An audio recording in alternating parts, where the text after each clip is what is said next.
Natural resources, land, soil, and water. It is our chapter 2, Geography. We all know that Earth is a unique planet of our solar system. Why is it called unique? Because only on the Earth we have life.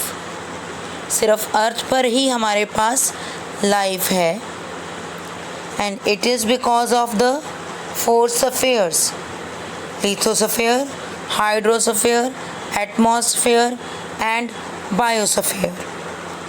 Life क्यों possible है अर्थ पर? Due to four spheres, और वो spheres हैं lithosphere, atmosphere and hydrosphere, biosphere. Okay,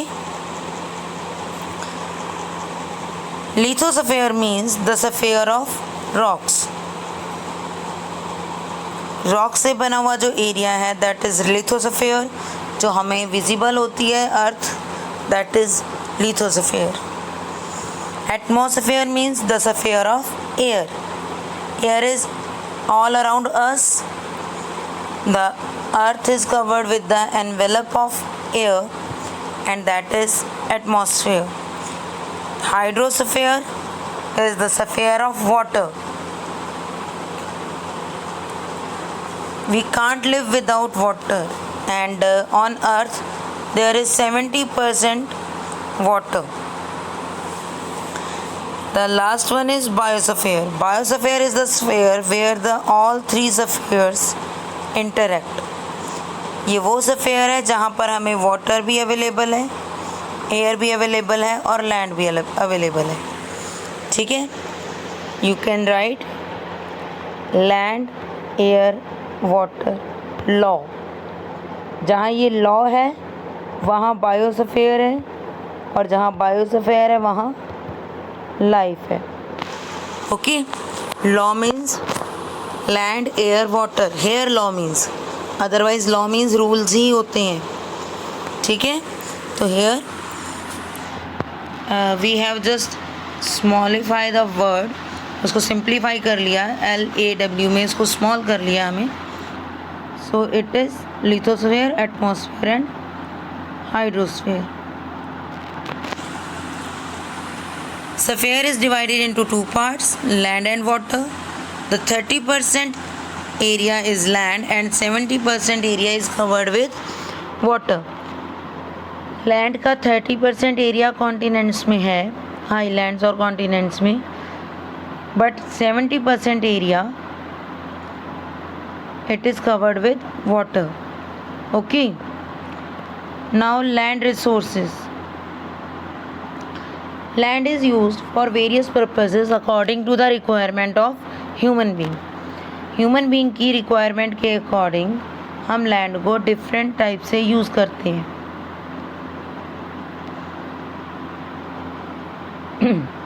It is used for growing crops, grazing animals, building houses, construction of roads, railway tracks, establishing industries, mining, etc. So many works are there. Clear? So land is used by human being for their activity, for their work, and they also do the agriculture work on the earth. Shelter और clothing, इन सब के लिए भी land की ज़रूरत है हमें. Okay, lithosphere consists small loose particles on the earth's surface. These loose particles are called soil. Soil is the combination of organic and inorganic matters. Now what are organic matter? Organic matter are the dead and decomposed part of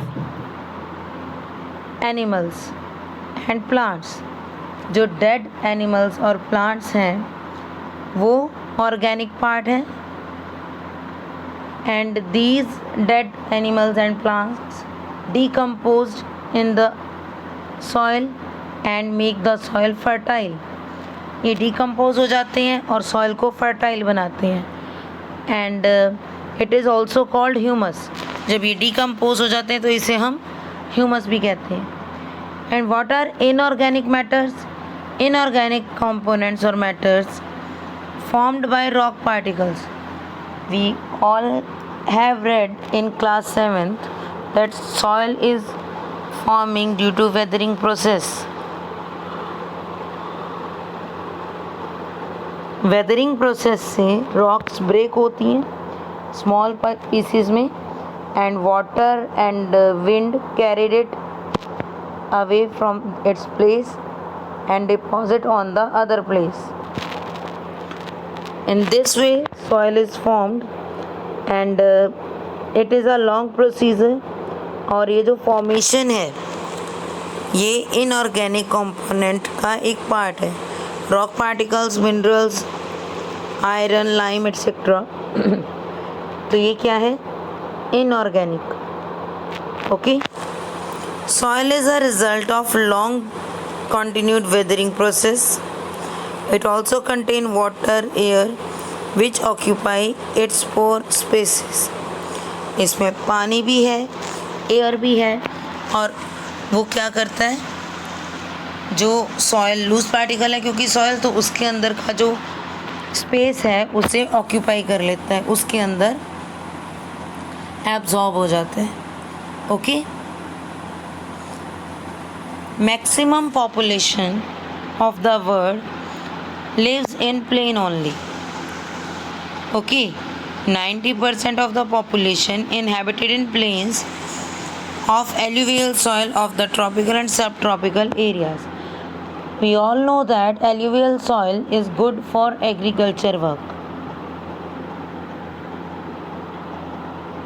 The land with alluvial soil is very much fertile, so people want to live in those areas where they found alluvial soil because it helps them to grow more and more crops. Okay, in area में crop cultivation high होती है। High yield मतलब ज़्यादा उगती है। High yield का मतलब है उपज। कोई भी हम अगर वीट ग्रो कर रहे हो तो वो भी ज़्यादा ग्रो करेगी, हाई यील्ड की होगी, अच्छी क्वालिटी की होगी। So these area are densely populated. जो एल्यूवियल सॉइल से कवर्ड एरियाज़ हैं, tropical and sub tropical region, these areas highly populated. Okay, and on the other hand the areas with infertile soil and with harsh conditions are sparsely populated.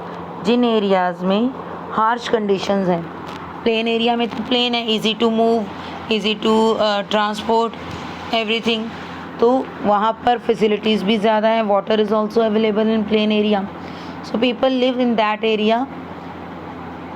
Okay, but in the area with harsh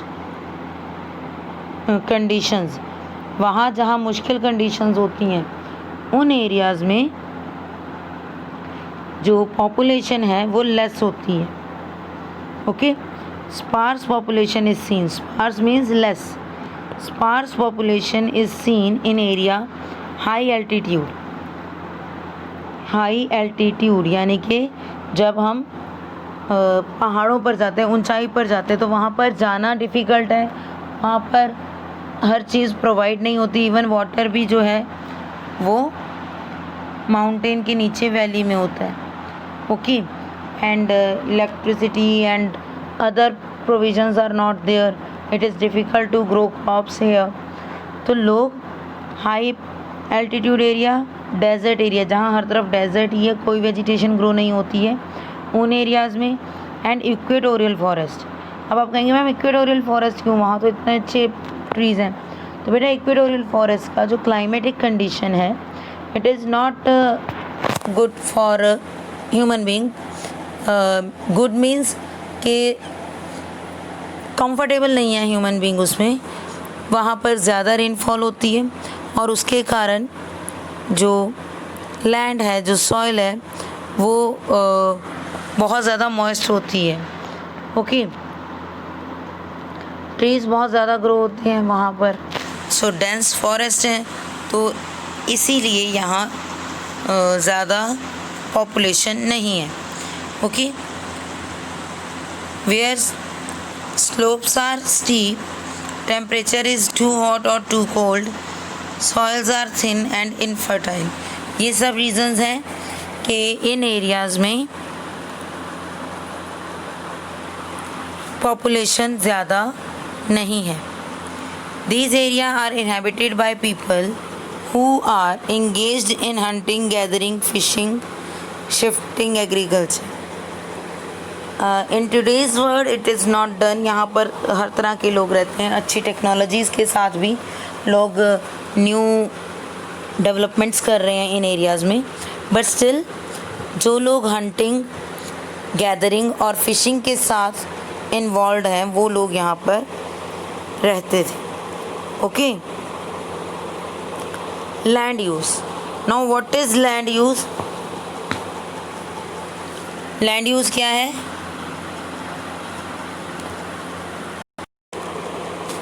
Land is used for various purposes. We all know that we have discussed above कि land different uses होते हैं land के.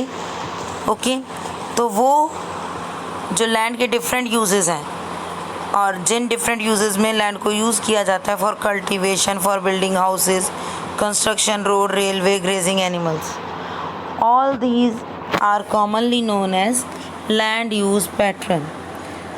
Means जिस तरीके से हम land को जिस वर्क के लिए यूज़ करते हैं, that makes land use pattern. Okay, the percentage of land used for various purposes varies from one region to another. If the region is fertile then the land is used for agriculture work. Okay, and if it is not fertile then it is used for building houses or construction of roads, है ना. अगर वो fertile नहीं है तो उसे roads को construct करने के लिए, बिल्डिंग्स बनाने के लिए, रेलवे ट्रैक्स बनाने के लिए यूज़ किया जाएगा. So this type of uses are known as land use pattern. Means हम लैंड को क्यों यूज़ कर रहे हैं, किस काम के लिए यूज़ कर रहे हैं. The utilization of land is determined by continuous interplay of physical factor, relief, soil, climate condition, mineral resources, and human factor like population and the technology and social requirement of the people.